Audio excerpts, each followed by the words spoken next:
E quando nós olhamos para a cruz, que é o lugar de onde vem a nossa salvação, nós ainda mais reforçamos e afirmamos esse sentimento de gratidão a Deus. Levanto a cruz. Esse é o hino que nós vamos cantar agora.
reconhecendo a nossa dependência diante da Tua onipotência, nós entramos em Tua presença, ó Pai, apresentamos a Ti esse coração falho, pecador que nós temos, clamamos pelo perdão do Senhor, clamamos que o Senhor nos purifique, nos lave e fale aos nossos corações nessa noite. Aliás, continue falando o que o Senhor já está falando, através do louvor, através de tudo que nós vimos até aqui. Portanto, Pai, fale aos nossos corações, nos transforme e nos console nessa noite. Nós nos entregamos a Ti, Senhor, em nome de Jesus. Amém. Bom, esse é o nosso penúltimo encontro nessa série. Já estudamos sobre a igreja de Éfeso, a igreja de Esmirna, a igreja de Pérgamo, a igreja de Sardes, a igreja de Tiatira, e hoje nós vamos falar sobre a igreja de Filadélfia. E é muito bom ter você aqui, você que está vindo hoje pela primeira vez. Nós estamos muito felizes com a sua presença. Estamos em uma série estudando todos os domingos uma das 7 cartas da igreja, das igrejas que estão presentes ali no Apocalipse. Aqui está faltando uma, tá? Mas é porque só tem 4 mastros de bandeira, 5 mastros, né? Mas são 7 igrejas, já estamos na 6ª, e semana que vem nós encerraremos essa série de uma maneira muito especial. E eu queria já fazer um convite. Eu falei semana passada e eu volto a falar hoje. Se pudesse ficar doente, era até semana passada. Hoje e no próximo domingo você não pode perder. Preciso de você aqui, porque eu tenho certeza que Deus vai falar ao seu coração. Amém? Vamos pegar a Bíblia? Pega a sua Bíblia então. Já que é a carta à igreja de Filadélfia, vamos abrir nessa carta. Carta à igreja de Filadélfia está lá em Apocalipse capítulo 3, versículo 7. Abre sua Bíblia em Apocalipse capítulo 3, versículo 7. O ano era 1997, era o primeiro semestre ainda. Eu estava participando de um campeonato estadual de judô, e depois de passar da primeira luta, na segunda, eu iria para a final com um camarada que tinha 4 graduações na minha frente. Esse camarada, ele participava da seleção estadual de judô da nossa categoria, ele já tinha representado o estado. Em alguns anos ele já vinha representando o estado naquela categoria. E quando eu cheguei para lutar, eu recebi grandes palavras de incentivo dos meus amigos, né, que treinavam junto comigo. Eles olhavam para mim e disseram: Roger, você chegou até a final. O segundo lugar é uma bênção também. Assim, não tem perigo. Perder dele, fica tranquilo, porque ele já está na seleção, seleção estadual, né? Seleção capixaba de judô. Então perder para ele é coisa tranquila, porque ele já estaria há muito tempo, já treina há mais tempo e tal. E meus amigos falavam assim, né? Eu aprendi que, dependendo dos amigos que a gente tem, nem precisa de inimigo, né? Super incentivando. Só para dar um ajustezinho, sem problema. Bom, voltando, é ao vivo, como sempre a gente estava nessa situação. Estava falando desse campeonato e estávamos nessa realidade. Esses meus amigos estavam me incentivando dessa forma. Eu falei assim: agora eu vou bem. E aí eu ouvi o amigo do meu adversário na final, olhando para mim de longe, eu de longe, mas eu estava ouvindo. Ele falando: você vai lutar com aquele camarada ali, aquele baixinho? Ih, tá no papo, vai ser moleza. E aí, sabe, né? Como que eu fiquei, né? Não. Eu entrei com sangue no olho. E foi duro. Mas eu venci a luta. Passei como representante, era uma seletiva para participar do Campeonato Brasileiro e tal. Fui lá, perdi mesmo no brasileiro, mas ali na estadual, no Campeonato Estadual, eu tive a vitória. E assim, para mim foi uma grande superação. Meus amigos olharam: nossa, que festa, aquela superação, porque eu menos graduado, menos tempo de judô, o camarada mais experiente, ganhei dele. Isso foi assim, foi algo fenomenal. verdade é que nós, seres humanos, nós gostamos de histórias assim, né? Histórias de superação. Observe os filmes que você mais gostou, ou os melhores livros que você já leu de histórias, evidentemente, e você vai perceber que todos eles têm uma história de superação. E normalmente o herói, isso faz parte do que na roteirização, no storytelling, é chamada de jornada do herói.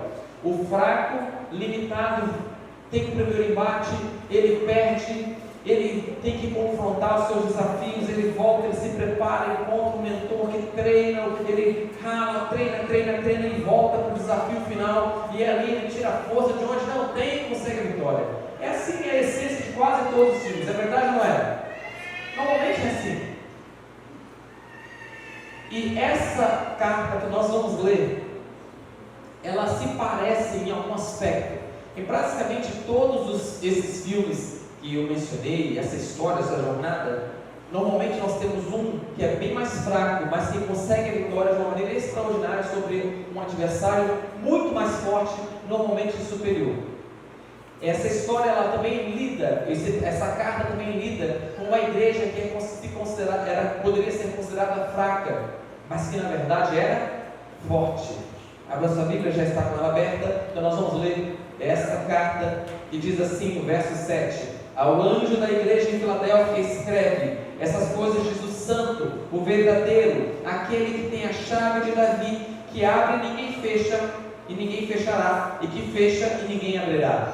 Conheço as tuas obras, eis que tenho posto diante de ti uma porta aberta, a qual ninguém pode fechar, que tens pouca força, entretanto guardastes a minha palavra e não negastes o meu nome. Eis que farei que alguns dos que são da sinagoga de Satanás, desses que a si mesmos se declaram judeus e não são, mas mentem, eis que farei vir e prostrar-se aos teus pés e conhecer que eu te amei. Porque guardaste a minha palavra da minha perseverança, a palavra da minha perseverança, também eu te guardarei da hora da provação que há de vir sobre o mundo inteiro, para experimentar os que habitam sobre a terra.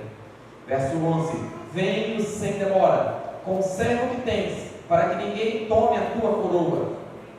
Ao vencedor falo-ei coluna do santuário do meu Deus, e daí jamais sairá. Gravarei também sobre ele o nome de meu Deus, o nome da cidade do meu Deus, a nova Jerusalém que desce do céu, vinda da parte do meu Deus, e o meu novo nome. Quem tem ouvidos, ouça o que o Espírito diz às igrejas. Ok, esse é o nosso texto para reflexão nessa noite. Como nós estamos fazendo todos os domingos, nós vamos fazer uma breve explanação do panorama profético dessa carta, mas vamos nos demorar de fato na mensagem dela propriamente dita. Profeticamente, essa é a sexta carta que representa o sexto período da história da igreja. Lembra que nós vimos no aspecto profético que essas 7 cartas representam a igreja, desde o período apostólico até os nossos dias.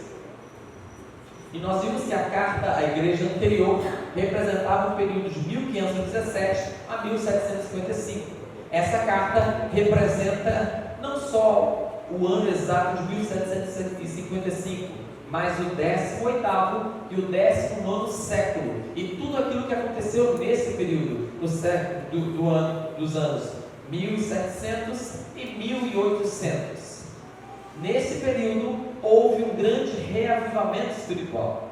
Esse período é marcado pelos reavivamentos que aconteceram na Europa e sobretudo nos Estados Unidos. Alguns movimentos, entre eles o movimento pietista, se destacaram. O movimento pietista, ele incentivava que a nossa fé fosse mais do que teórica, mas que fosse prática, que transformasse as nossas vidas e que nos habilitasse a transformar também a comunidade na qual nós estamos inseridos. Nesse movimento foram em que a prensa de Gutenberg havia se popularizado, a Bíblia foi rapidamente espalhada pelo mundo. Várias sociedades bíblicas foram criadas e a Bíblia era enviada para vários países em vários idiomas. A Bíblia começou a ir parar na mão do povo de maneira mais popular, mais simples, mais facilitada. Foi nesse período que surgiram as grandes missões, os grandes as grandes associações missionárias que enviavam missionários para os lugares onde o cristianismo ainda não era a religião predominante. Foi nesse período que começaram as missões à Ásia, foi nesse período que começaram as missões protestantes para a África, foi nesse período que começou o movimento protestante, de envio da mensagem protestante para a América Latina. Esse período foi um período de grandes avivamentos. Foi nesse período que surgiu um movimento lá nos Estados Unidos que anunciava que Jesus iria voltar. Estudando as profecias do livro de Daniel, estudando as profecias do livro do Apocalipse, várias pessoas, não foi somente Guilherme Miller, mas Guilherme Miller foi o nome que mais se destacou, começaram a anunciar: arrependam-se porque o rei está voltando. E houve um grande reavivamento dos Estados Unidos que anunciava a volta de Jesus. Esse período profético é representado, esse período histórico da história da igreja é representado profeticamente pela carta da igreja de Filadélfia. É uma curiosidade nessa carta. Se você ler todas as 7 cartas, você vai perceber que existem apenas 2 em que Jesus Cristo não tem nenhuma reprovação, apenas elogio. A segunda igreja, a igreja de Esmirna, Deus não reprova, não tem nenhuma reprovação na igreja de Esmirna, e também a igreja de Filadélfia, as 2 únicas que não há nenhuma reprovação, somente elogio. Ele não foi lá na Acrópole em Atenas chamar os mais sábios, ele foi na beira do lago chamar pescadores, homens simples. Desses homens simples, ele revolucionou a história cristã. Não é a quantidade, é a qualidade. Não adianta ter uma igreja que aos olhos humanos é uma igreja cheia, uma igreja que faz muitas coisas, se essa igreja não for verdadeiramente consagrada ao Senhor. Não adianta ter números, não adianta ter recursos, não adianta ter lindos prédios, se nosso coração não for verdadeiramente do Senhor. John Wesley, um dos representantes desse período profético, que promoveu um grande movimento, ele diz uma frase que, essa frase é muito marcante, ele diz assim: dai-me 100 homens que nada temam senão ao pecado, e que nada desejam senão a Deus, e eu abalaria o mundo, com apenas 100 homens, totalmente consagrados ao Senhor. Quando Jesus olha para a igreja de Filadélfia, ele diz: filho, não importa o seu número, o seu tamanho, não importa a sua força, porque a questão aqui não é sua força, não é sua capacidade, não é o que você pode fazer, mas o que eu posso fazer através de você. Bom, esse mesmo Jesus, ele continua dizendo: olha, eu coloquei diante de vocês uma porta aberta. Está lá no verso de número 8, Jesus diz: eu coloquei diante de você uma porta aberta. Porta aberta representa oportunidade. Porta aberta, já viram essa expressão? A gente usa no nosso dia a dia. Olha, eu oro ao Senhor para que Deus abra uma porta de trabalho para mim. A gente usa essa expressão? Abre uma porta lá em tal local, é uma oportunidade. E Jesus está dizendo: olha, para a igreja de Filadélfia, eu coloquei uma oportunidade diante de você. Existem 2 possibilidades sobre o que Jesus queria dizer, todas as 2 são coerentes com o texto, fazem sentido, e eu queria que nós prestássemos atenção nessas 2 possibilidades. Com elas nós vamos encerrar a nossa reflexão nessa noite. 2 possibilidades. A primeira delas, quando Jesus diz: eis que coloquei uma porta, essa porta de oportunidade representa o próprio Jesus. E a Bíblia tem textos que dizem isso. Abra sua Bíblia, João, capítulo de número 10, verso 9. Para adiantar, eu já deixei marcado e vou ler aqui. João 10, verso 9. A Bíblia diz assim: eu sou a porta. Se alguém entrar por mim, será salvo. Entrará e sairá e achará passagem. Jesus olha e diz: eu sou a porta. E quem entrar por mim será salvo. Jesus é a porta aberta, o caminho para a salvação, a porta da salvação estava aberta. Jesus estava dizendo para a igreja de Filadélfia: a oportunidade de salvação está aí, a porta está aberta. Todos que vierem, o próprio Jesus diz isso: aquele que vier a mim, de modo algum lançarei fora. Jesus deseja salvar a todos.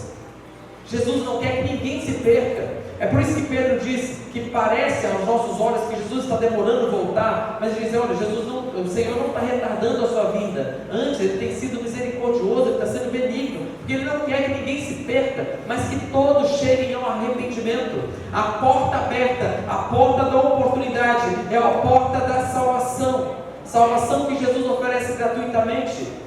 Essa porta estava aberta para a igreja de Filadélfia. Essa porta não se fechou para nós hoje. A oportunidade de salvação está aí diante de nós. Todo aquele que reconhece a sua incapacidade, reconhece que não tem força para se salvar por si mesmo, reconhece que não consegue vencer os seus vícios, as suas debilidades, os seus pecados, todo aquele que cai de joelho diante do Senhor dizendo: Senhor, eu sou miserável, Jesus estende a mão e diz: mas eu sou forte, e reergue o pecador, reergue o miserável, traz vida e salvação. Jesus é a porta, e todos que por Ele passarem encontrarão a salvação. A porta está aberta hoje. A segunda possibilidade de interpretação desse texto são as oportunidades evangelísticas que Deus nos dá. Oportunidades que Deus estava dando. O apóstolo Paulo, em diversos textos, faz referência à porta nesse sentido. Ele ora pedindo que a porta se abra em determinado lugar. Ele chega a outro e diz: olha, uma porta se abriu para mim aqui, para pregar o Evangelho. Nós temos textos, e eu anotei alguns, você pode ler depois. Nós temos textos como o de 1 Coríntios capítulo 16, verso 9, 2 Coríntios capítulo 2, verso 12, Colossenses capítulo 4, verso 3 e 4. Em todos eles, o apóstolo Paulo está dizendo: uma porta de oportunidade está se abrindo para pregar o Evangelho. E sabe o que me impressiona? Historicamente, esse texto faz sentido, porque a rota por onde passavam todos os dias comerciantes vindo do Oriente em direção à Europa, e indo da Europa em direção ao Oriente, passavam pela cidade de Filadélfia, e aquela ali era a oportunidade, era um caminho, oportunidade de evangelizar, de testemunhar. No período profético representado por essa carta, foi o período de maior avanço das missões mundiais. Missionários foram enviados para várias partes do mundo. O Evangelho estava sendo pregado com ardor, com fervor, porque acreditava-se que Jesus estava voltando. E a oportunidade de pregar, a oportunidade de falar não poderia ser perdida. Homens simples, homens cultos, todos estavam se empenhando, recursos eram depositados para o avanço da obra de Deus, Bíblias eram produzidas, uma oportunidade estava aberta. Então, nessa noite, eu quero dizer para você que Deus também tem uma porta aberta para a sua vida. Deus tem uma porta aberta para a sua vida. Eu quero terminar nessa noite fazendo 2 convites. Eu quero orar por 2 grupos. O primeiro grupo é aquele que olha para si mesmo e diz: olha, eu sei que eu tenho que pregar. Sabe o que me chama a atenção? Essa mensagem, essa oportunidade, essa porta aberta, ela está relacionada ao verso de número 11, que está aí, olha aí na sua Bíblia. Verso de número 11: vem sem demora. A porta aberta precede a volta de Jesus. É a oportunidade que Deus está dando ao mundo, e está dando à sua igreja, de alcançar o mundo nos últimos momentos antes da volta de Jesus. Há uma referência à tribulação, a provações, os momentos que antecedem a volta de Jesus. Jesus guardará a igreja, para que a igreja continue pregando, anunciando. E pode ser que nessa noite você que está aqui não se sinta capaz de pregar. Talvez você que está aqui sente que eu não estou preparado ainda para dar um estudo bíblico, eu não estou preparado ainda para falar do teu amor, eu não estou preparado para subir no púlpito e pregar o Evangelho. Deus tem um chamado para você. A oportunidade é agora. A rainha Esther foi colocada no palácio. Enquanto estava em dúvida, Mardoqueu mandou um recado. Disse: olha, Esther, se você se calar, de outro lugar Deus vai levantar socorro. A ajuda virá. Alguém vai se levantar para cumprir a missão. Mas talvez seja por esse motivo que você tenha sido colocado como rainha. Deus te colocou, Deus te chamou para ser atalaia dele, para ser mensageiro dele. E você não pode viver aqui brincando, neste mundo, brincando, achando que não estamos vivendo um momento solene. Nós estamos às portas da volta de Jesus. E nas nossas limitações, na nossa fraqueza, nós precisamos buscar força em Deus para ir e anunciar que Jesus está voltando. Eu quero orar com você que você diz: Senhor, eu quero ir. Primeiro grupo. Segundo grupo pelo qual eu quero orar é por você que se sente fraco. Para você que olha para dentro da sua vida e diz: Senhor, eu não tenho força em mim. Eu até quero fazer o que é certo, mas o mal que eu não quero fazer eu acabo fazendo. É como se eu não tivesse força em mim. Eu tenho lutado contra o pecado com as minhas próprias forças e não tenho vencido. Eu me sinto fraco. Eu preciso de ajuda. Eu preciso de socorro. Eu preciso que o Senhor estenda a mão a mim. Eu preciso que o Senhor me levante. Eu preciso que o Senhor vença aonde eu estou sendo derrotado. Eu preciso da tua força. Jesus olha para você nessa noite e diz: eis que tenho colocado diante de você uma porta aberta.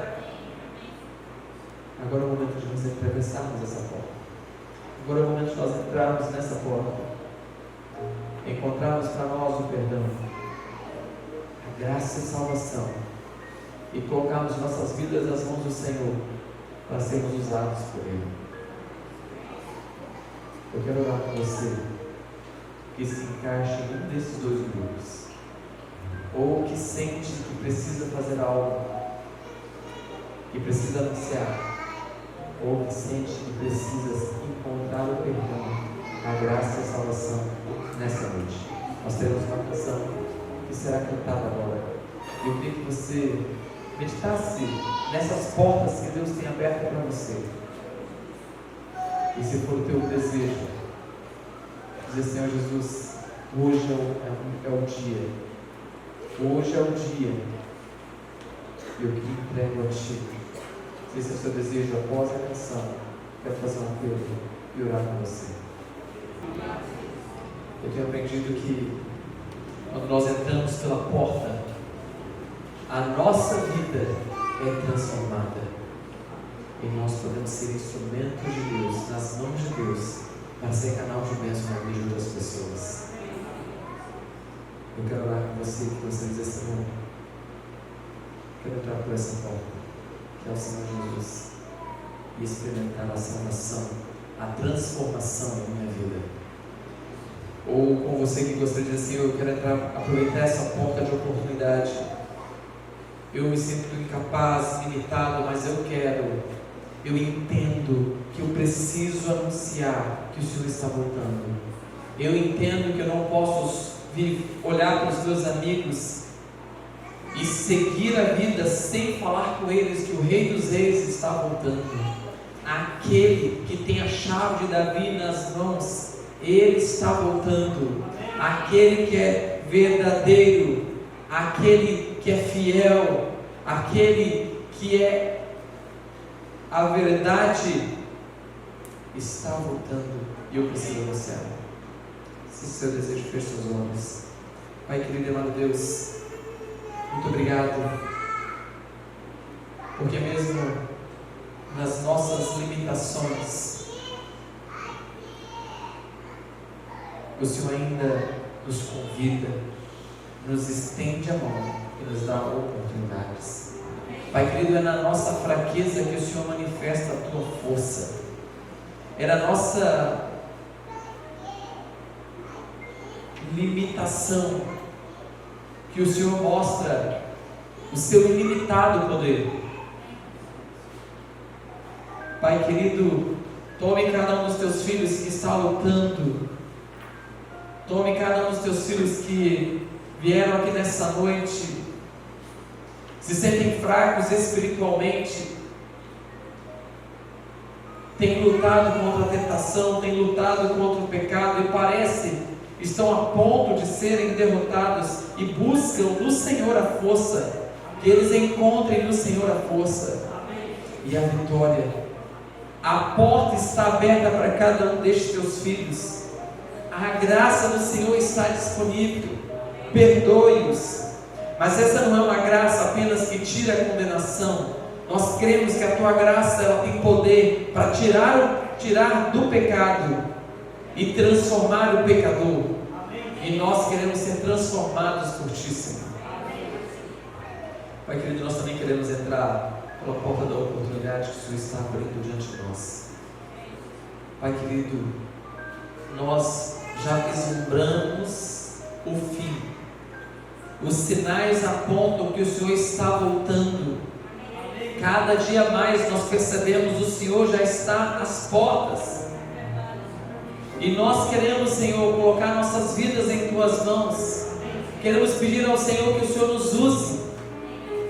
Pai querido, encha com Teu Santo Espírito essa igreja. Estes Teus filhos que se colocam em pé na Tua presença, querendo entrar por essa porta.